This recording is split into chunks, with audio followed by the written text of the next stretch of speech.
Mari kita sama-sama berdoa. Tuhan, terima kasih atas waktu dan kesempatan yang sudah Tuhan berikan dalam kehidupan kami, sehingga Tuhan pada saat ini kami boleh kembali beribadah kepadamu, dan pada saat ini juga kami hendak merenungkan dari sebagian kebenaran firman-Mu Tuhan.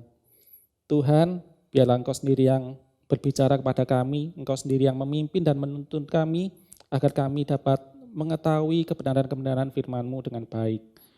Berkati hamba-Mu di dalam segala keterbatasan dan kekurangannya, agar hamba-Mu ini dapat menyampaikan firman-Mu dengan sederhana, dengan jelas, sehingga Tuhan firman-Mu ini boleh ditangkap dengan baik, dimengerti dengan baik. Memberkati juga untuk jemaat-Mu, biarlah kiranya jemaat-Mu boleh menjadi seperti tanah yang subur, yang siap untuk ditaburi oleh kebenaran-kebenaran firman-Mu. Terima kasih Tuhan, terima kasih. Kami bersyukur kepadamu atas hari ini. Dalam nama-Mu Tuhan kami, Yesus Kristus, kami sudah berdoa dan kami mengucap syukur. Amin. Selamat pagi jemaat yang dikasihi Tuhan. Pada kesempatan pagi hari ini kita akan merenungkan sebagian daripada firman Tuhan yang saya beri judul Satu Roh dan Satu Tubuh. Dan bacaan kita pada pagi hari ini diambil dari 1 Korintus pasal yang ke-12.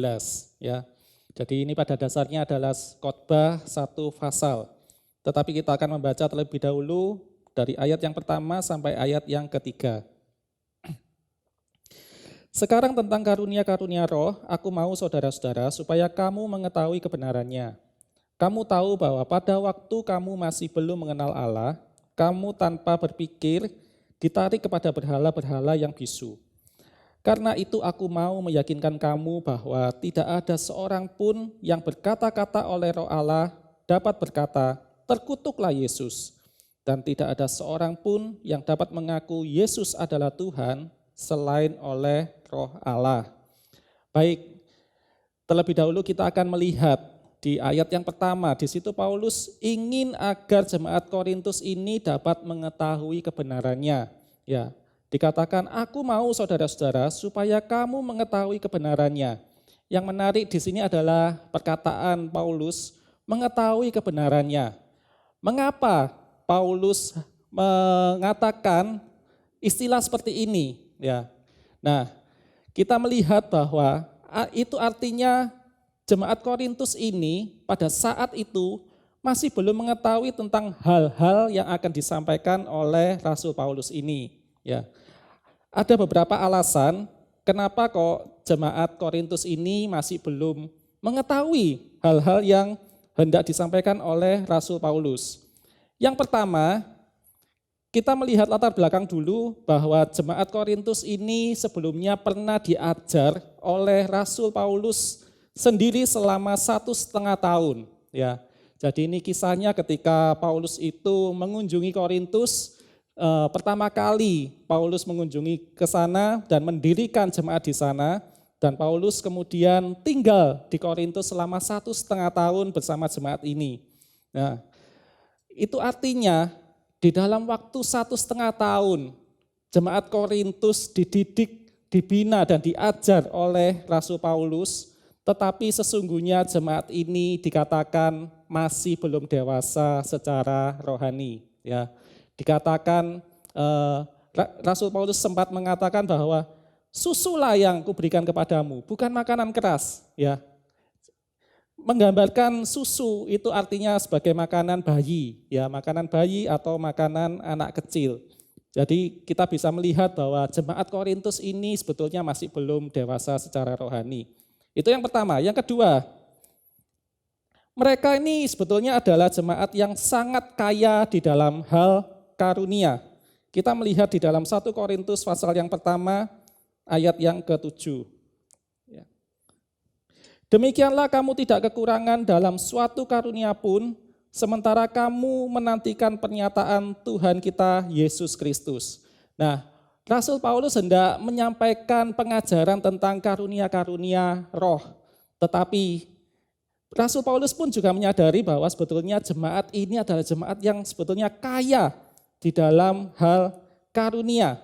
Bahkan bisa dikatakan mereka ini sudah punya banyak karunia dan karunia mereka itu sebetulnya sudah lengkap gitu ya.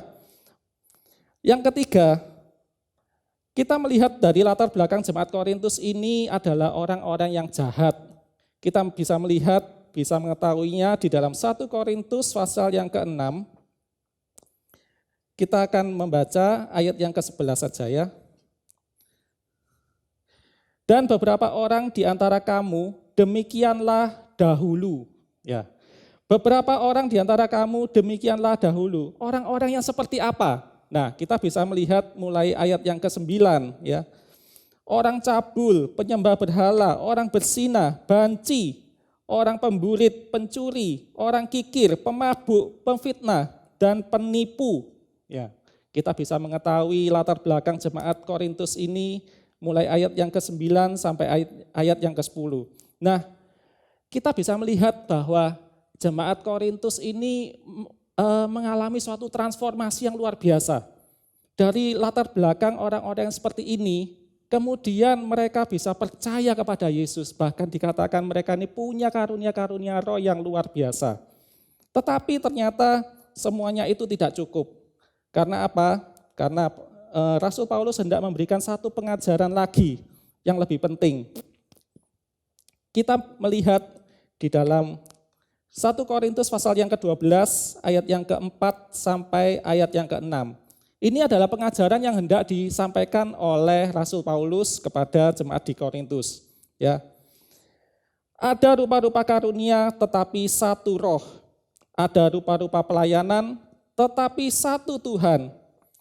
Dan ada berbagai-bagai perbuatan ajaib tetapi Allah adalah satu yang mengerjakan semuanya dalam semua orang. Paling tidak ada 3 poin yang hendak disampaikan oleh Rasul Paulus. Yang pertama, ada rupa-rupa karunia tetapi satu roh. Yang kedua, ada rupa-rupa pelayanan tetapi satu Tuhan. Yang ketiga, ada rupa-rupa perbuatan ajaib tetapi satu Allah yang mengerjakannya. Nah, pengajaran ini hendak disampaikan kepada jemaat di Korintus karena rupa-rupanya ada perpecahan, ada perselisihan di dalam jemaat.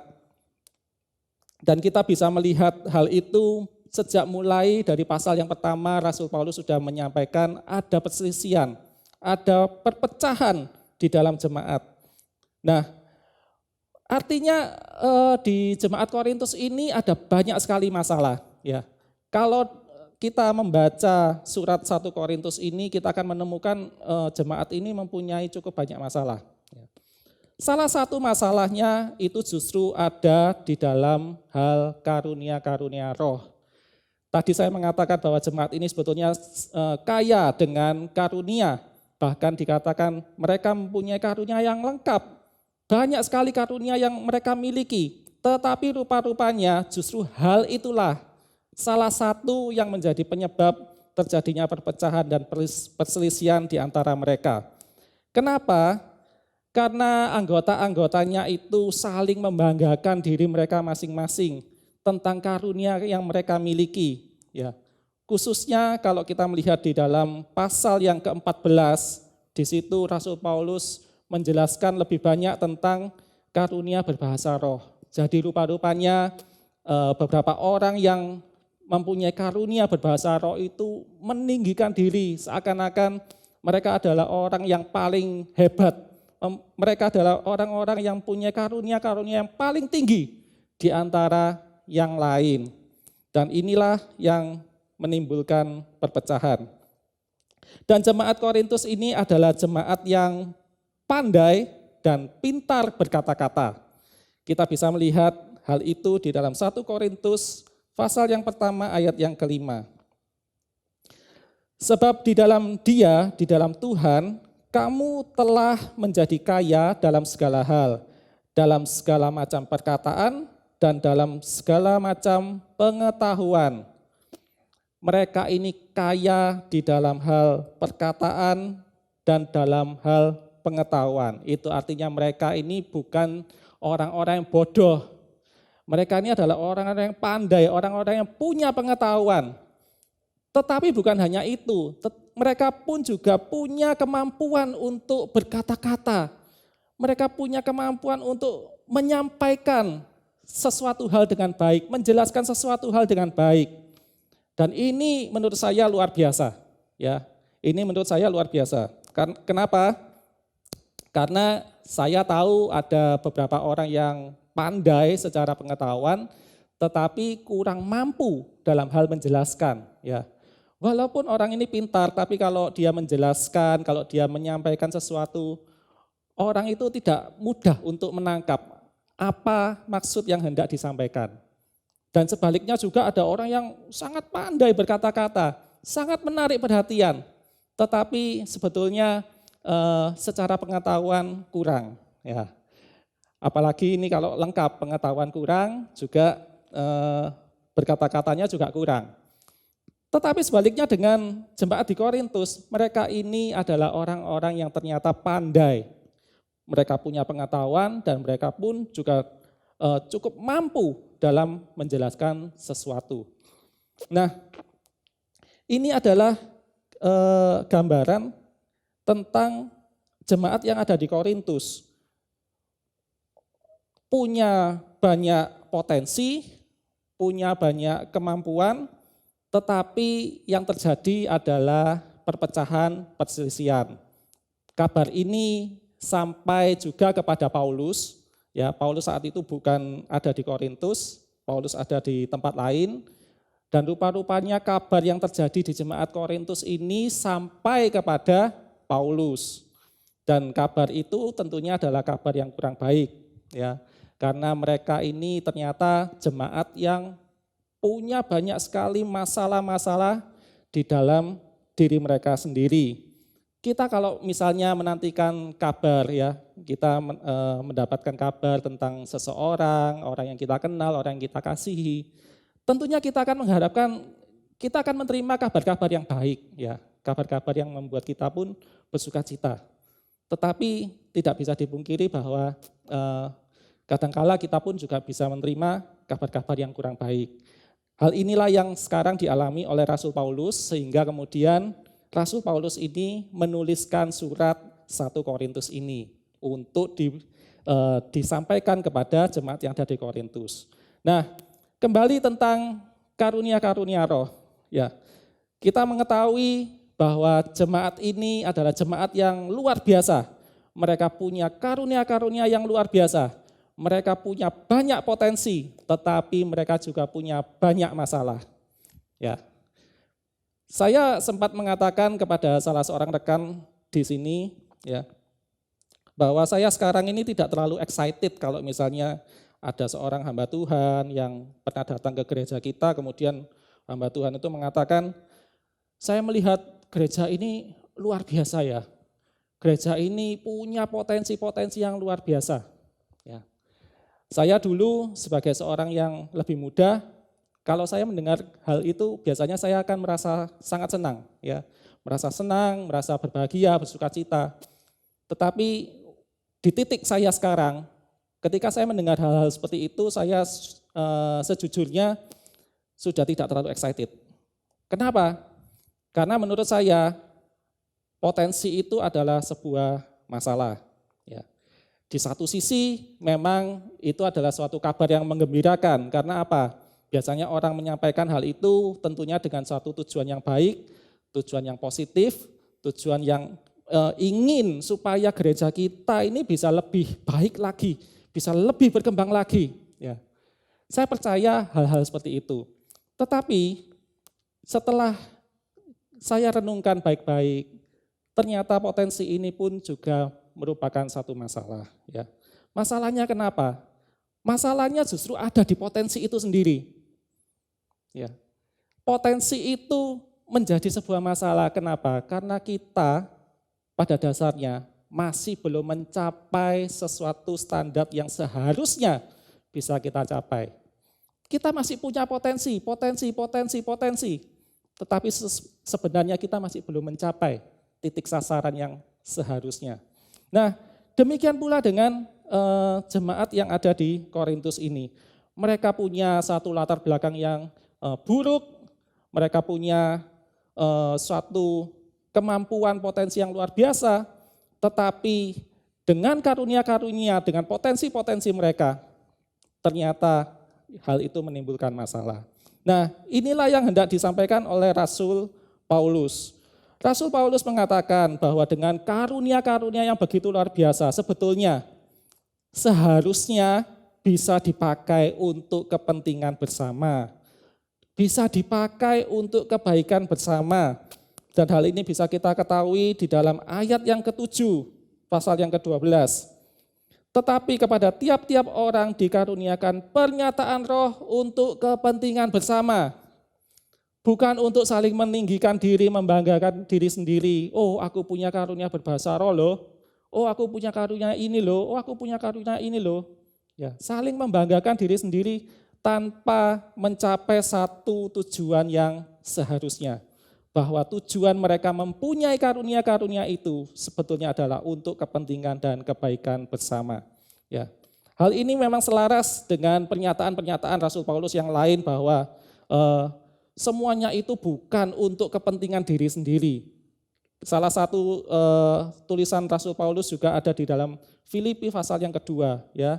Itu Rasul Paulus juga menyampaikan, jangan memikirkan kepentingan-kepentingan diri sendiri. Ya. Hendaklah memikirkan juga kepentingan orang lain. Nah, kalau kita ingin melihat kira-kira jemaat Korintus ini punya karunia roh apa sih? Nah, kita bisa lihat di dalam ayat yang ke-8 sampai ayat yang ke-10. Ini kira-kira gambaran ya, karunia-karunia roh yang dimiliki oleh jemaat Korintus. Sebab kepada yang seorang roh memberikan karunia untuk berkata-kata dengan hikmat, dan kepada yang lain roh yang sama memberikan karunia berkata-kata dengan pengetahuan.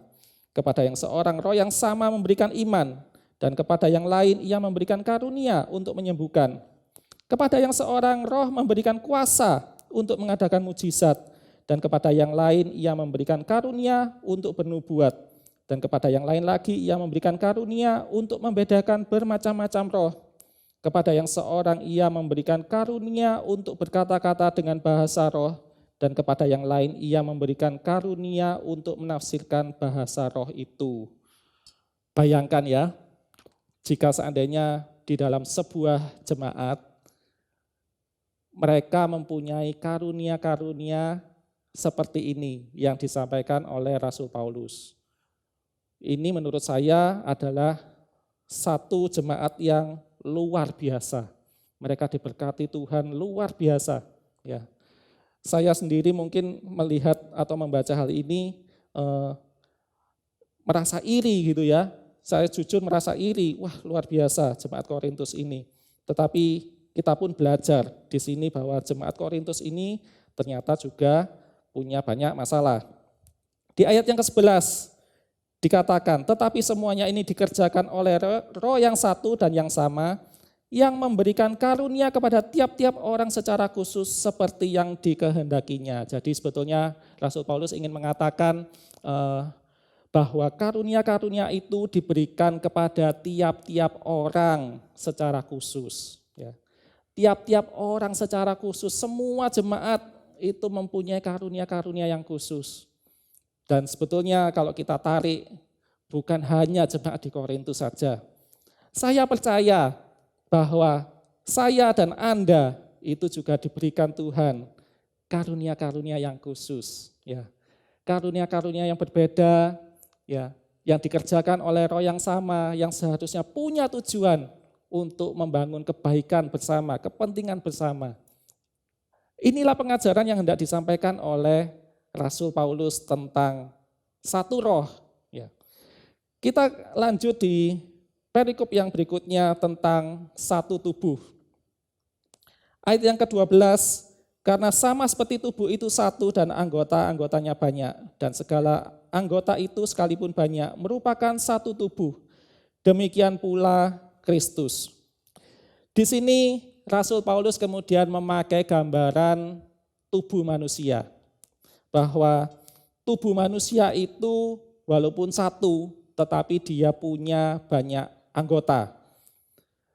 Tubuh manusia ini yang dipakai sebagai gambaran untuk menjelaskan tentang kesatuan dari tubuh itu, kesatuan dari anggota tubuh itu. Dan itulah yang kemudian berpindah menjadi gambaran tubuh Kristus. Hanya satu tubuh tetapi mempunyai banyak anggota, yaitu kita. Ya. Sedikit latar belakang kembali bahwa jemaat Korintus ini kalau kita membaca, jemaat Korintus ini ternyata jumlahnya cukup banyak. Jadi kita tidak bisa membayangkan jemaat Korintus ini hanya sedikit orangnya, jumlahnya. Tidak, ternyata jumlahnya cukup banyak.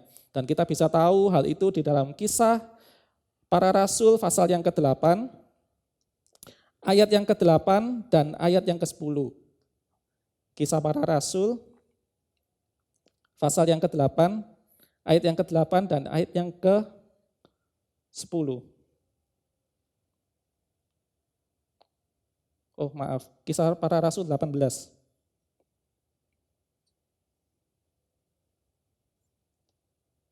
Ya. Kisah Para Rasul 18 ayat yang ke-8 dan ayat yang ke-10.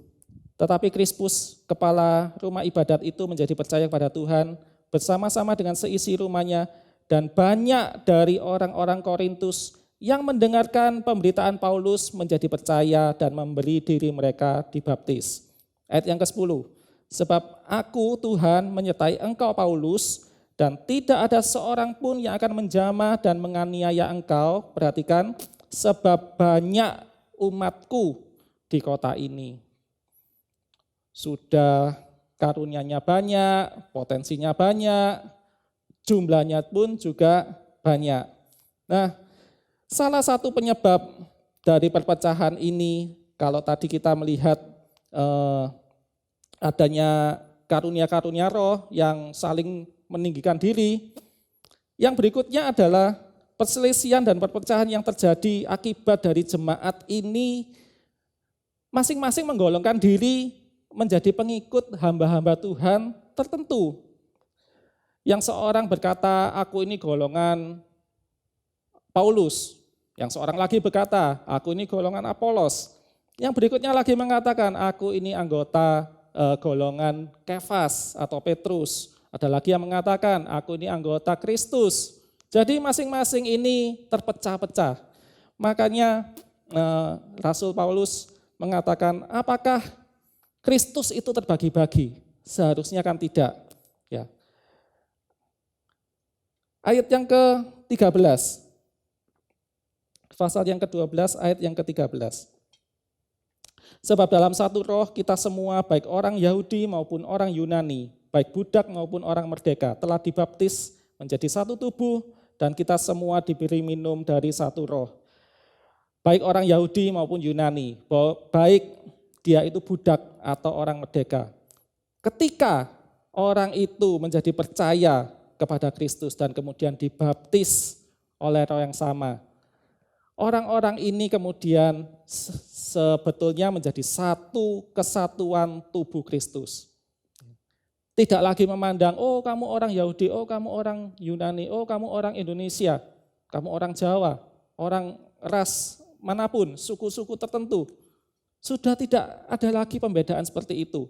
Ketika kita sama-sama dibaptis oleh roh yang sama, itu pada saat itulah kita sama-sama menjadi satu kesatuan tubuh Kristus. Dan dikatakan ayat yang ke-14 sampai ayat yang ke-18, karena tubuh juga tidak terdiri dari satu anggota, tetapi atas banyak anggota. Andai kata kaki berkata, karena aku bukan tangan, aku tidak termasuk tubuh. Jadi benarkah ia tidak termasuk tubuh? Dan andai kata telinga berkata, karena aku bukan mata, aku tidak termasuk tubuh. Jadi benarkah ia tidak termasuk tubuh? Andai kata tubuh seluruhnya adalah mata, di manakah pendengaran? Andai kata seluruhnya adalah telinga, di manakah penciuman? Tetapi Allah telah memberikan kepada anggota masing-masing secara khusus suatu tempat pada tubuh seperti yang dikehendakinya. Satu tubuh tetapi ada banyak anggota. Dan Allah itu sudah memberikan kepada anggota-anggota itu suatu tempat yang khusus pada tubuh tersebut. Jadi masing-masing anggota ini jangan sampai merasa dirinya adalah yang paling utama. Dalam kesatuan tubuh Kristus ini tidak mungkin tangan punya pikiran sendiri mau ke sana. Sementara kaki mau ke sana, berlawanan. Bagaimana ini caranya? Tangannya mau ke sana, kakinya mau ke sana. Ini bukan kesatuan tubuh Kristus. Ya. Dikatakan Tuhan sendiri sudah memberikan kepada anggota-anggota itu suatu tempat yang khusus pada tubuh tersebut. Di ayat yang ke-22 sampai ayat yang ke-24, kita loncat ya. Malahan justru anggota-anggota tubuh yang nampaknya paling lemah, yang paling dibutuhkan. Dan kepada anggota-anggota tubuh yang menurut pemandangan kita kurang terhormat, kita berikan penghormatan khusus. Dan terhadap anggota-anggota kita yang tidak elok, kita berikan perhatian khusus. Hal itu tidak dibutuhkan oleh anggota-anggota kita yang elok. Allah telah menyusun tubuh kita begitu rupa sehingga kepada anggota-anggota yang tidak mulia diberikan penghormatan khusus. Sayangnya Rasul Paulus di sini tidak memberikan contoh kira-kira seperti apa anggota tubuh yang nampaknya paling lemah tetapi yang paling dibutuhkan. Anggota tubuh yang menurut pemandangan kita kurang terhormat, anggota tubuh kita yang nampaknya kurang elok. Ya. Rasul Paulus tidak memberikan contoh secara jelas. Dan saya tergelitik untuk merenungkan, karena saya kan juga punya tubuh sendiri ya. Saya berpikir, kira-kira bagian tubuh saya mana ya yang nampaknya paling lemah, tetapi yang paling dibutuhkan. Seakan-akan kalau tidak ada anggota tubuh ini, maka tubuh ini tidak akan ada artinya. Dan kemudian saya menemukan salah satu contohnya, ya, ini ternyata ada beberapa ya menurut saya. Tetapi salah satu contohnya menurut saya itu adalah otak. Otak manusia itu yang nampaknya paling lemah, tetapi yang paling dibutuhkan. Otak manusia ini kalau seandainya tidak dibungkus oleh kerangka tengkorak untuk melindungi otak kita, mau jadi apa otak ini? Ya. Makanya otak ini harus diberikan satu perlindungan, harus disediakan satu tempat yang khusus. Kelihatannya tidak elok. Saya percaya kita semua pasti pernah melihat lah, walaupun tidak melihat sendiri ya, otak manusia itu seperti apa. Paling tidak kita melihat gambar-gambar atau foto ya tentang otak manusia. Bukan bagian tubuh kita yang paling elok. Ya. Bayangkan Anda bisa melihat otak saya, itu seperti apa? Apakah Anda bisa melihat bahwa otak saya ini elok? Saya pikir tidak. Makanya kita juga harus memikirkan baik-baik. Kira-kira dalam sebuah gereja, hal apa yang paling dibutuhkan atau yang paling esensial? Sama seperti otak tadi, ya harus diberikan satu perlindungan khusus. Karena otak kalau tanpa tengkorak, misalnya dia tertimpa ya benda-benda yang asing, contohnya apa ya? Yang saya pikirkan sekarang ini bola basket gitu misalnya. Bagaimana kalau otak manusia ini tertimpa oleh bola basket? Yang pasti tubuh manusia itu kemudian tidak ada artinya. Manusia mungkin bisa kehilangan penglihatan, mungkin bisa kehilangan pendengaran, tetapi manusia tidak bisa kehilangan otak. Demikian juga gambarannya dengan gereja. Kira-kira hal apa yang paling dibutuhkan atau yang paling esensial? Coba kita pikirkan sejenak ya. Menurut saya pribadi yang paling esensial dari sebuah gereja itu adalah Kristus itu sendiri. Kristus yang adalah kepala gereja itu adalah yang paling esensial di dalam sebuah gereja. Gereja kalau tanpa Kristus maka gereja itu tidak akan menjadi sebuah gereja lagi. Gereja mungkin bisa kehilangan yang lain. Gereja mungkin bisa kehilangan gedung, gereja mungkin bisa kehilangan semua fasilitas yang ada di sini. Ya, tetapi selama gereja itu mempunyai Kristus, maka sebetulnya gereja itu masih bisa berfungsi sebagai gereja.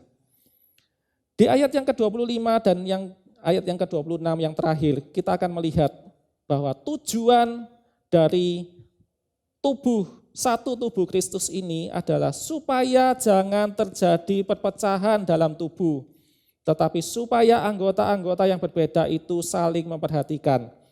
Karena itu jika satu anggota menderita, semua anggota turut menderita.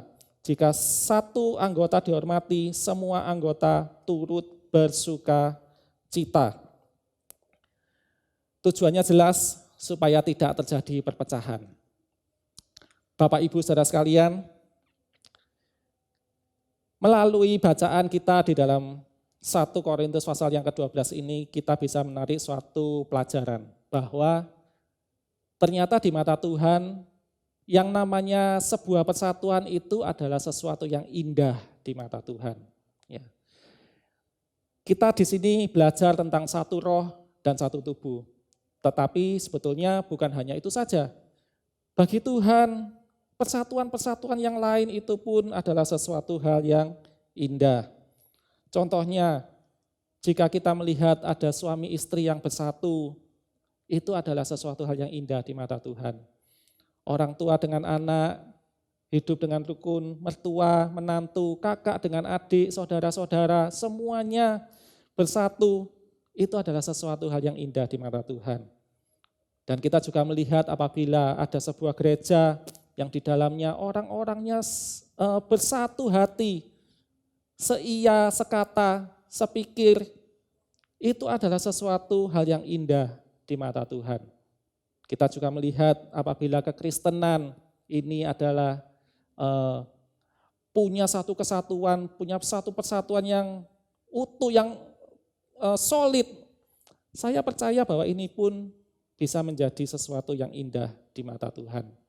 Pada intinya kita belajar bahwa Allah itu adalah Allah yang indah. Allah kita ini indah.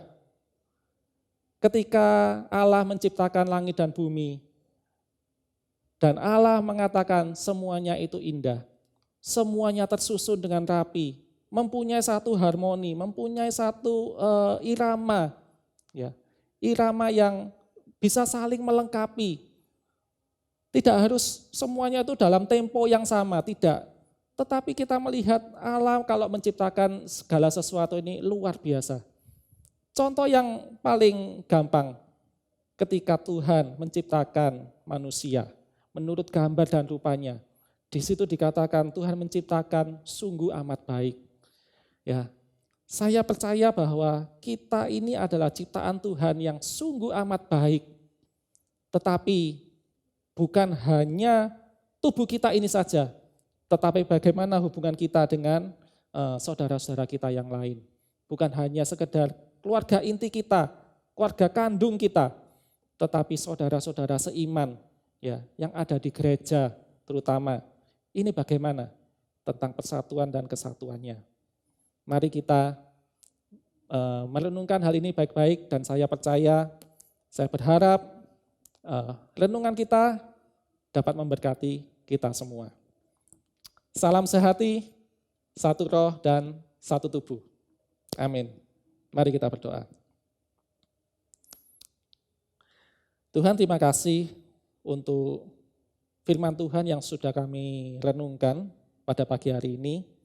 Kami berdoa secara khusus Tuhan, biar kiranya Allah Roh Kudus itu yang memberikan pemahaman-pemahaman yang lebih lagi kepada kami, pencerahan-pencerahan yang lebih lagi kepada kami, sehingga Tuhan kami bisa semakin mengerti tentang apa itu satu roh dan satu tubuh.